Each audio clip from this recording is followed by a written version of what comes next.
नमस्कार, मैं हूँ एस्ट्रो रजनी। तो आज एक अनदर क्लास में स्टार्ट करते हैं। आज की क्लास बहुत इंटरेस्टिंग रहने वाली है।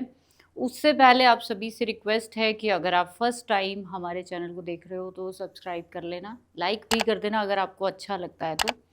दूसरी चीज़ ये है कि आप लोग अगर किसी भी तरह का कोई एस्ट्रोलॉजी के कोर्सेज़ सीखना चाहते हो या कोई भी एस्ट्रोलॉजी से जुड़े नॉलेज लेना चाहते हो तो आप नीचे दिए गए नंबर पे संपर्क कर सकते हो, ठीक है।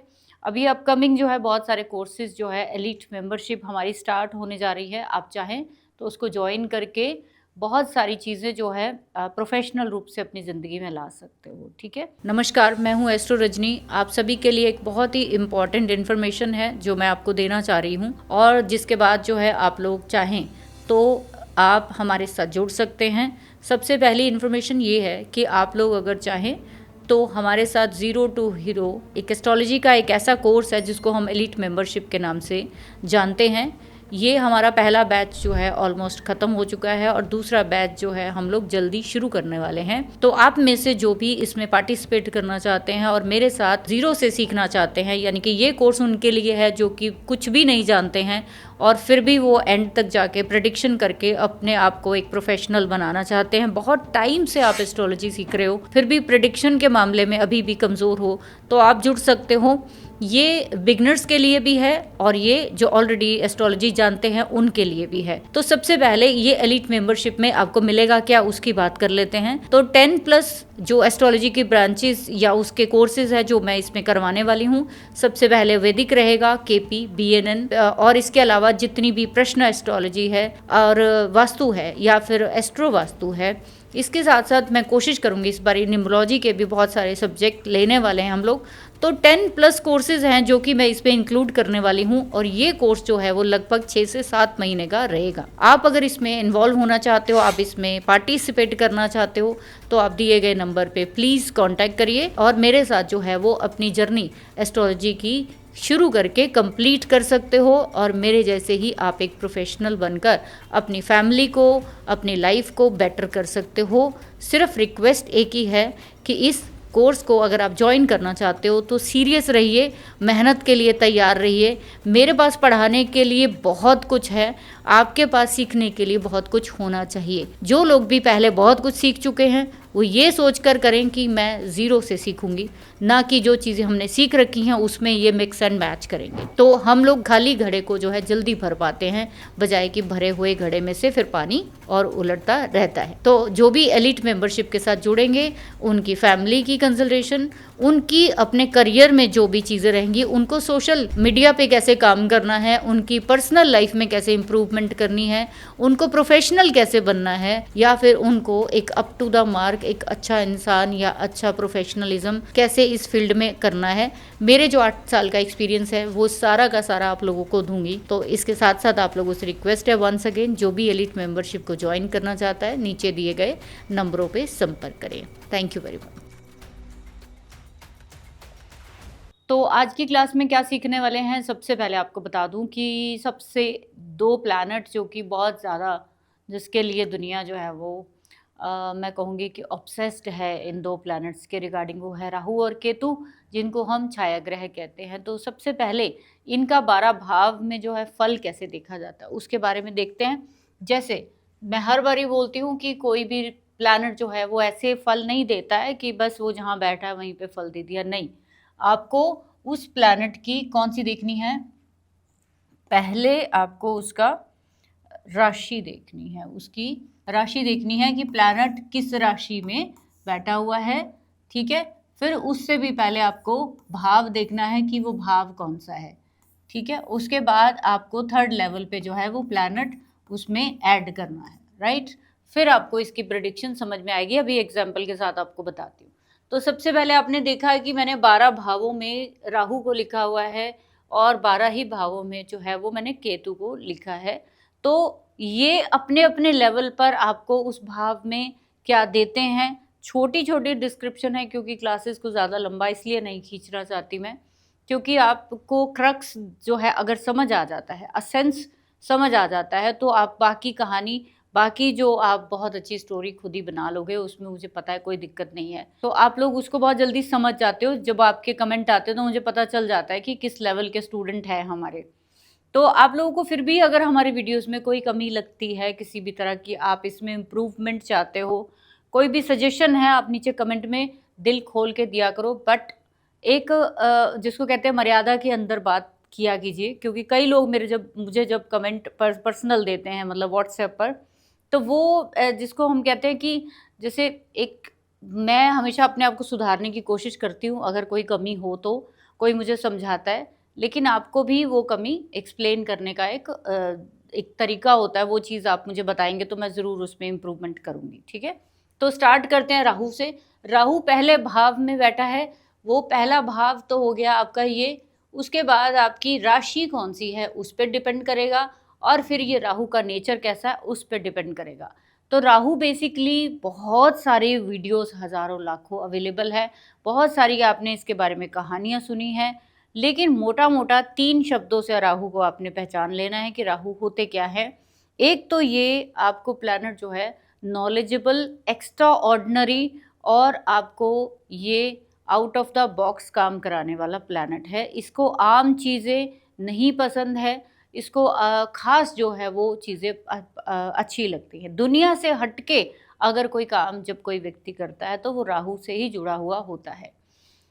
जैसे हम लोग स्पेस की बात करते हैं, जैसे हम उन चीज़ों की बात करते हैं जो दिखाई नहीं देती हैं, लेकिन आप उसको यूज़ बहुत अच्छे तरीके से कर रहे हो। जैसे कि वाईफाई को लगा लो, इंटरनेट को लगा लो, आप किसी भी ऐसी वेव्स को लगा लो जो दिख नहीं रही। जैसे हम एक्सरे करवा के लाते हैं, एक इमेज बन के आ जाती है, लेकिन आप देखोगे, देखा जाए तो आपको यही नहीं पता कि कौन सी रेज आपको बिना देखे आप उस पे एक इमेज के रूप में आपके पास चीज़ वो बन के आ जाती है अपडेट होकर।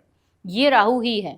जितनी भी फोटोग्राफी, जितना भी सोशल मीडिया, जितना भी रिसर्च, जितना भी अध्यात्म, अब बहुत इंटरेस्टिंग चीज़ है कि बहुत सारे लोग कहते हैं कि केतु जो है ना वो अध्यात्म का कारक है। बट रियलिटी अगर मैं बताऊं आपको, अगर राहु को हम सर लेते हैं तो ये जो नीचे का धड़ है ये हमारा किसका है? ये नीचे का धड़ जो है वो केतु का है। अब आपकी साधना बेशक 7 चक्रों से हो, जो कि ये वाले हमारे नीचे के 5 चक्र इसमें होते हैं, 2 चक्र आपके यहाँ पे होते हैं ऊपर सर में। ये दोनों बॉडी के हिस्से मिलकर ही धड़ और आपको अध्यात्म की तरफ लेकर जाते हैं। अगर आप सोचते हो कि सिर्फ और सिर्फ केतु आपको अध्यात्म में लेकर जाता है, ये तो आपकी ये गलतफहमी है।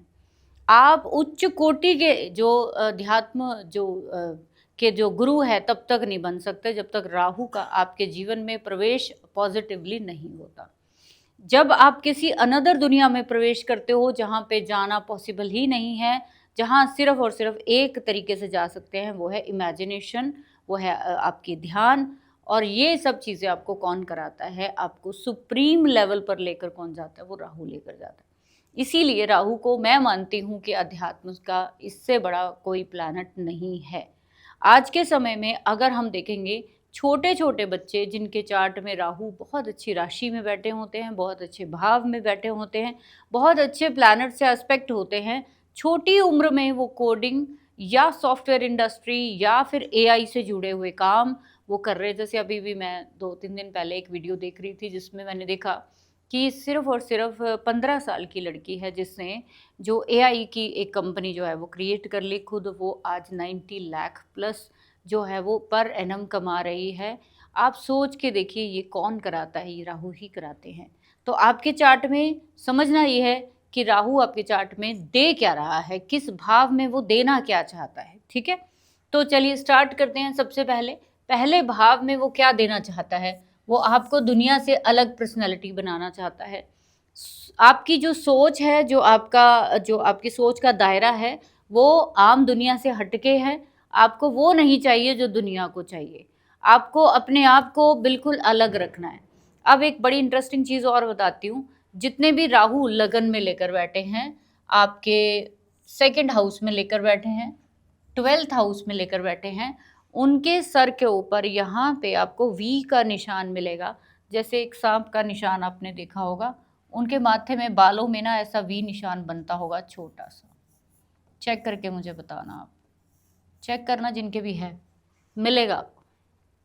ये जो मांग है उनकी थोड़ी यहाँ माथे के नीचे तक आके ऐसे वी टाइप बन जाता है। ये निशानी है कि प्लैनेट यहीं पे काम कर रहा है आपका, ठीक है। हर प्लैनेट जहाँ भी बैठता है वहाँ पे एक स्पेसिफिक मोल या मार्क देता ही देता है, बर्थ मार्क देता ही देता है। जैसे राहु जहाँ पे भी आपके जिस भी साइन में बैठेंगे, जैसे 2 नंबर में बैठ गए तो 2 नंबर क्या होता है, फेस होता है आपका।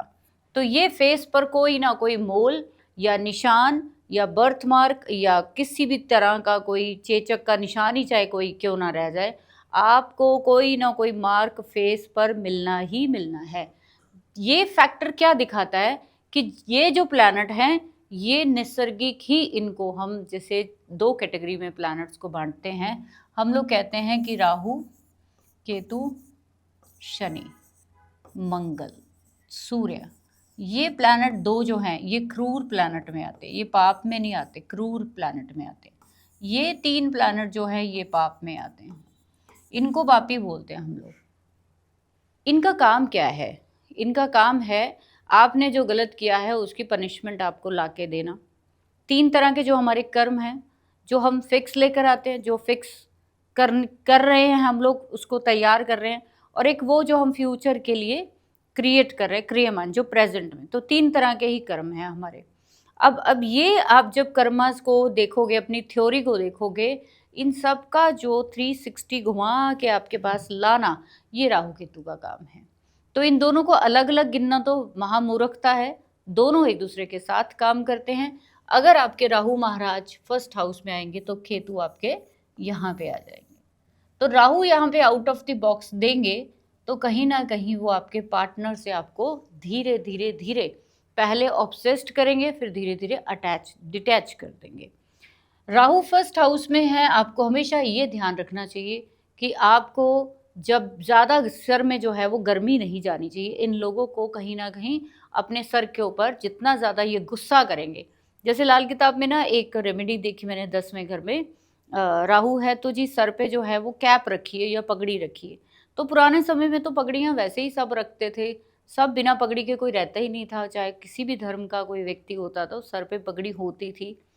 उसका कारण समझिए कि पहला भाव मंगल का है, जिसमें हमारे कौन बैठ गए हैं, राहु बैठ गए हैं। तो नैसर्गिक ही जैसे कि यहाँ पे राहु और मंगल का क्या बन जाता है, अंगारक योग बन जाता है। आपको देखने में यहाँ मंगल नहीं बैठा, घर तो मंगल का है, उसका इम्पैक्ट तो रहेगा। तो मंगल क्या होता है, एक्शन होता है। राहु क्या कराएगा, एक्शन कराएगा, किसके लिए, कुछ अलग करने के लिए। इसमें व्यक्ति के जो भाग दौड़ है वो किसके लिए रहेगी कि मैं खुद को कैसे दुनिया से अलग करूं, ठीक है। सेकंड हाउस में, सेकंड हाउस को मैं 3F के साथ जोड़ती हूँ हमेशा, फूड, फाइनेंस और फैमिली। आपकी ज़िंदगी में पैसा कैसा चाहिए, राहु क्या कहता है कि पैसा कैसा चाहिए, पैसा चाहिए आपको विदेश से, पैसा आपको आईटी से मिलना है, पैसा सोशल मीडिया से मिलना है, पैसा आपको बुज़ुर्गों की जो प्रॉपर्टी है या उनके जो एसेट है, उनके गड़े धन है, आपको पैसा उनसे मिलना है। राहु को हम जैसे बोलते हैं कि आपके डीएनए 2 जनों से मिलकर जैसे बनते हैं, नान के और दाद के, तो ऐसे ही राहु के अंदर चार्ट में बहुत ज़्यादा प्रोमिनेंट कंडीशन हुई तो आपके अंदर जो डोमिनेंट आपके जीन्स होंगे वो आपके दाद के परिवार के ज़्यादा होंगे। आप देखेंगे कि आपको पैसे के लिए जो है वो विदेश में जाना पड़ेगा या विदेशी कंपनियों में काम करना पड़ेगा। एक मज़ेदार चीज़ ये होती है कि जब भी मैंने देखा है कि राहु सेकंड हाउस में आता है तो पैसा जितना बड़ा आता है इनके पास, इनके खर्चे भी उतने बड़े होते चले जाते हैं। इनके पास जितना मर्जी पैसा आ जाए, जितना मर्जी पैसा आ जाए, उतना ही इनका चुटकियों में निकल जाता है। कब निकल जाता है, कैसे निकल जाता है, इनको खुद नहीं पता चलता, ठीक है। तो आपको फूड, जैसे फूडी बनाता है, क्योंकि सेकंड हाउस फूडी का भी है, तो फूडी बना देगा आपको। चटपटे, बाहर के स्पाइसी, फॉरेन फूड जो है वो बहुत पसंद होंगे। जैसे जैसे आप बड़े होते हो वैसे वैसे आपको कोई ना कोई हेल्थ इश्यू दे देता है। जैसे जैसे आपको बड़े होते हो, आपको बचपन से ही राहु जब यहाँ पे गले के रोग देता है, जब सेकंड हाउस में बैठा होता है। इन लोगों को टॉन्सिल या नाक की बीमारियां होना आम है, जो इनको खुद से शुरू से पता नहीं चलता कि मेरे को ये प्रॉब्लम हो क्यों रही है। तो ये राहु ही देता है, क्योंकि आपके फूड का साइकिल जो है वो ख़राब होता है। इस वजह से। तो बड़े होकर भी अगर आपका फूड साइकिल अच्छा नहीं रहता तो आप पैसा अच्छे से नहीं कमा पाते। थर्ड हाउस में राहु जो है वो बहुत अच्छा माना जाता है कि ऐसे कहा जाता है कि ये लोग ऐसे हैं जो कि अपने बड़े बहन अपने अपने कुनबे के लिए, अपने छोटे बहन भाइयों के लिए जान भी दे सकते हैं, और ये एक रक्षक बन के जो है अपनी परिवार के लिए बनते हैं। इनके पास एक ऐसा करज है जो दिखेगा नहीं, दिखना नहीं है इनका कुछ भी करज, लेकिन ये व्यक्ति बैठा बैठा ही सारे काम जो है वो करवा देगा। इसने जाना कहीं नहीं है, इसने बैठे बैठे ही सारे अरेंजमेंट्स 1 सेकंड में कर देने हैं और उसके बाद उसको फुलफिल करा के उस काम को डन कर देना है। इसलिए थर्ड हाउस में उच्च का राहु माना जाता है, थर्ड साइन में उच्च का माना जाता है कि ऐसे लोगों के पास बहुत ट्रिक्स होती हैं, बहुत जुगाड़ होते हैं, बहुत सारी ऐसी जो क्वालिटीज़ होती हैं जिससे कि लोग इनकी बात 1 सेकंड में सुन लेते हैं। चौथे घर में राहु कहते हैं वास्तु दोष पैदा करता है। चंद्रमा के घर में है काल पुरुष के अकॉर्डिंग, आपके चार्ट में वो किसी और साइन में हो सकते हैं।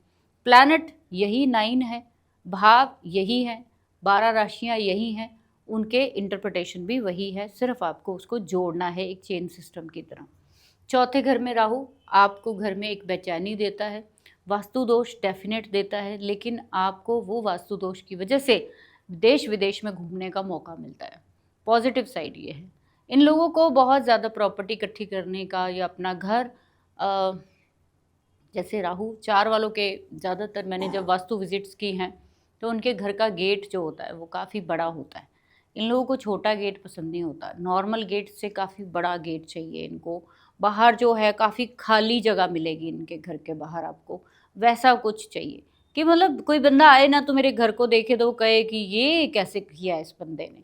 ये राहु की सोच है कि वो जिस भाव में होता है ना वो यही सोचता है ये कैसे किया इसने, तो वो बिल्कुल अनदर हट के वहाँ पे काम करेगा। जिनके भी राहु 4 में है इनकी मदर्स बहुत ज़्यादा इंटेलिजेंट होती है, बहुत इंटेलिजेंट होती है, लेकिन कहीं ना कहीं मिसअंडरस्टैंडिंग मदर के साथ हमेशा ही रहती है, क्योंकि ये एक तरह का ऐसा कॉम्बिनेशन है कि रहा भी ना जाए और सहा भी ना जाए, कि मदर के साथ भी रहना है लेकिन मदर की बात भी नहीं सुननी। वो एक कॉम्बिनेशन यहाँ पे हो जाता है। क्यों? क्योंकि ये देखिए, क्योंकि इनका स्वभाव ही ऐसा है, इन्होंने देना ही ऐसा है। 5वें घर में राहु आपको आईटी प्रोफेशनल बनाता है, आपको कोई ना कोई ऐसी स्किल देगा जैसे कि ग्राफिक डिज़ाइनिंग, जैसे कि प्रोडक्ट आप कोई बना रहे हो सॉफ्टवेयर का। राहु 5 वालों की ज़िंदगी में मैंने देखा है कि वो अगर कोई ऐसी सोशल मीडिया के लाइन से है जिसमें कि प्रोडक्टिविटी की जाती है किसी सॉफ्टवेयर की, जैसे किसी जैसे कहते हैं कि सॉफ्टवेयर इंडस्ट्री में काम आने वाली चीज़ें जो होती हैं आईटी में, वो सारी चीज़ें ये लोग करते हैं जो राहु 5 वाले होते हैं। जिनके भी राहु 5 में इनकी संतान जो है वो विदेश ज़रूर जाती है, मैंने देखा है, वो किसी भी वजह से जाएगी ज़रूर।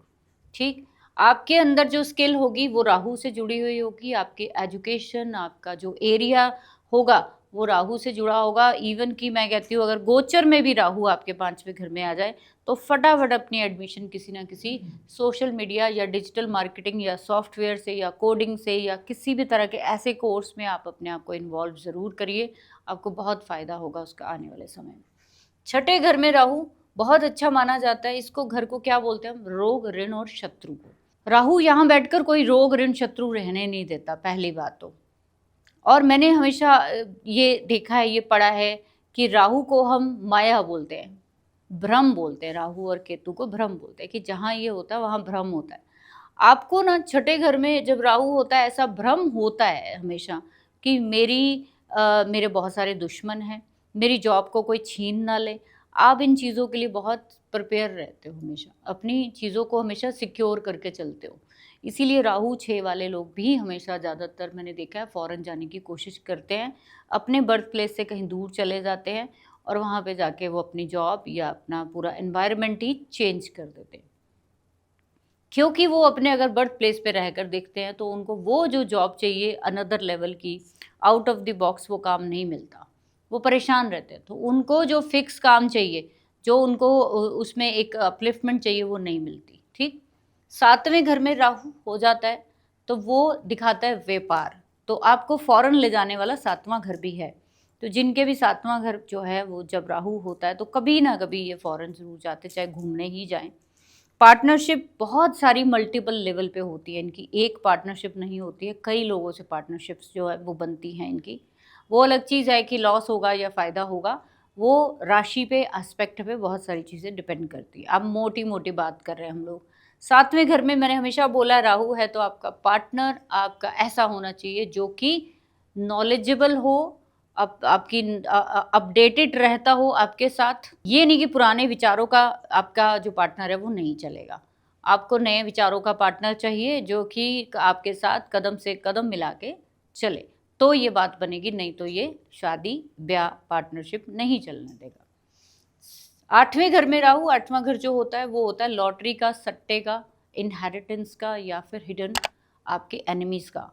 तो राहु मंगल या 8वां घर जो है वो फिर से मंगल का है, तो यहाँ पे आपको ये प्रॉब्लम तब देगा अगर आप ऐसी फील्ड से नहीं है जो कि रिसाइकलिंग का है, माइनिंग है, क्रूड ऑयल है या फिर रिसर्च है, लॉटरी है या ऐसे कामों में जुड़े हुए हैं जिसमें कि पता ही नहीं कि क्या निकलेगा अंदर से, ऐसी चीज़ों में आप जुड़े हुए हैं, इंश्योरेंस सेक्टर है, जो दूसरों की तकलीफ़ों के साथ जुड़े हुए काम हैं, वो सारे 8वें घर में राहु कराता है। अगर आप उनसे जुड़े हो, कोई दिक्कत नहीं आएगी, नहीं जुड़े हैं तो बहुत सारी दिक्कतें आपको ये देगा। 8वें घर में राहु देखा है मैंने, लोगों के ससुराल जो होते हैं वो ज़्यादातर फ़ॉरेन से जुड़े हुए होते हैं या फिर किसी ना किसी पुलिस डिपार्टमेंट से जुड़े हुए। अब बड़ी इंटरेस्टिंग चीज़ याद आ गई मेरे को यहाँ पे कि राहु अगर आपका किसी प्लैनेट के साथ है, जैसे राहु मंगल है, तो आपका भाई या फिर आपके कोई रिश्तेदार भाई जैसा कोई ना कोई पुलिस में हो सकता है। राहु और मंगल का कॉम्बिनेशन आपके चार्ट में वर्दी वाली कोई, यूनिफॉर्म वाली कोई आपको जॉब देता है, ये ध्यान रखिए हमेशा, ठीक है। तो आपके सर पे हमेशा कोई कैप यूनिफॉर्म वाली रहती है, बिकॉज ये राहु की चीज़ें हैं, तो ये चीज़ें ध्यान रखनी। 9वें घर में राहु है तो कहते हैं कि आप अपना धर्म छोड़ के दूसरों के धर्म की तरफ अट्रैक्ट होते हो। आप अपने दादा परदादाओं की करी हुई चीज़ों को आगे बढ़ाओगे। बहुत सारे लोग यहाँ पे कहेंगे कि 9वें घर में तो एंटी चला जाएगा, नहीं, राहु 9 में बैठा है, दादा परदादा भी जो है किसी अनदर चीज़ को फॉलो करते आए हैं, अपने चीज़ों को छोड़कर आप भी वैसी चीज़ें आगे फॉलो करोगे। आपकी नॉलेज, आपकी टीचिंग, आपकी जितनी भी हायर जो स्टडी है वो सारी राहु से जुड़ी हुई मिलेगी आपको। 10वें घर में राहु आपको करियर कैसा देगा, फिर से सॉफ्टवेयर या फॉरेन से जुड़ा हुआ या फिर आपको प्रॉपर्टी में भी ले जा सकता है। ये आपको ये देखना है कि ये राहु महाराज आपके किस साइन में है, किस भाव में है, किस राशि में है, देन आपको ये राहु पूरा फल देता हुआ दिखेगा। तो आपके पास करियर ऑप्शन बहुत सारे देता है जब भी राहु, जो नॉर्मल करियर नहीं चाहिए आपको। जो लोग 9 to 5 जॉब करते हैं वो नहीं चाहिए आपको। जो लोग एक फिक्स काम करते हैं वो नहीं चाहिए आपको। आपको दुनिया से हटके एडवेंचरस काम चाहिए। जैसे मैंने देखा कि बहुत सारे इंजीनियर्स हैं, बहुत सारे आईटीएंस हैं, बहुत सारे ऐसे लोग हैं जो कि अपनी अच्छी खासी जॉब्स को छोड़कर, हाई एंड जॉब्स को छोड़कर एस्ट्रोलॉजी कर रहे हैं, व्लॉगिंग कर रहे हैं, ठीक है। जितने भी आज आप देखोगे सोशल मीडिया पे व्लॉगिंग कर रहे हैं लोग, किसी भी तरह से इन्फ्लुएंसर बने हुए हैं, राहु 10 में किसी तरीके से भी लेकर बैठे होंगे, ठीक है। 11 में राहु है तो फिर से जैसे कि 2 नंबर में आपकी इनकम को सीसॉ का झूला बना देता है ये, तो आपकी इनकम जितनी आएगी उतनी जल्दी चली जाएगी। आपको इन एरिया में ध्यान रखना पड़ेगा कि आपके जिस भी भाव में, जैसे 11वां घर बड़े बहन भाइयों का, तो आपके बड़े बहन भाई बाहर हो सकते हैं, फॉरेन में हो सकते हैं। दूसरी चीज़, आपको अपने ससुराल से, क्योंकि राहु ससुराल भी है, जो पुलिस होती है ना, इसको भी मैंने सुना है कि ससुराल कहते हैं कई लोग, तो वैसे भी आपका ससुराल राहु से गिना जाता है, ठीक है। तो आपको फ़ायदा, 11वां घर क्या होता है, फ़ायदा देने वाला होता है। राहु 11 में बैठा है, इनकम का सोर्स कहाँ से लाएगा, राहु आपके ससुराल से, तो आपको फ़ायदा वहाँ से हो सकता है, ठीक। 12वें घर में राहु सीधा ही बाहर ही लेकर जाता है आपको, पुलिस, हॉस्पिटल, एनजीओज़ या धर्मशाला, जितने भी हमारे ट्रस्ट होते हैं, जितने भी चैरिटी के काम होते हैं, जितने भी हमारे लोगों को दुनियादारी से बाहर निकालने के काम होते हैं, वो सारे राहु यहाँ कराता है। आपको उच्च कोटि का वो साधु बनाने में हेल्प करता है। तो इस तरीके से हम लोग राहु को देख रहे हैं। और राहु के साथ साथ आपको एक चीज़ और भी ध्यान रखनी है कि किसी भी प्लैनेट के पॉजिटिव नेगेटिव दोनों तरह के एस्पेक्ट होते हैं। उसको कैसे देखते हैं? जितने भी पापी प्लैनेट होते हैं, राहु, केतु, शनि, इवन क्रूर प्लैनेट सूर्य और मंगल, ये जहाँ पे होते हैं वहाँ पे आपको वो बहुत ज़्यादा तकलीफ़ के साथ चीज़ें देते हैं, कभी आसानी से नहीं देते। जैसे फॉर एग्ज़ाम्पल राहु लगन में है तो आपको फ़ौरन तो ले जाएगा ये, लेकिन ढेर सारा स्ट्रगल आपको देने वाला है। तो जिनके भी राहु 4 में है, मैंने देखा है उनकी मदर इन लॉ या उनकी सास जो है वो मैंने देखा है, या उनकी माँ जो है, उनके परिवार में कोई ना कोई लेडी पुलिस में, हॉस्पिटल में या फिर किसी ना किसी ऐसे चीज़ों से ज़रूर जुड़ी होती है, जैसे नर्सिंग है। तो ये आप कमेंट में मुझे नीचे ज़रूर बताना। तो इस तरीके से आपको इसको देखना है और इसको जाँचना है अपने चार्ट में कि राहु आपके चार्ट में कैसा काम कर रहा है। आई होप सो आपको ये चीज़ समझ आई होगी। इसको इम्प्लीमेंट करिए और समझिए और दूसरों को भी समझाइए जितना ज़्यादा हो सकता है। So thank you very much. Next time किसी और चीज़ पे हम चर्चा करेंगे। Thank you.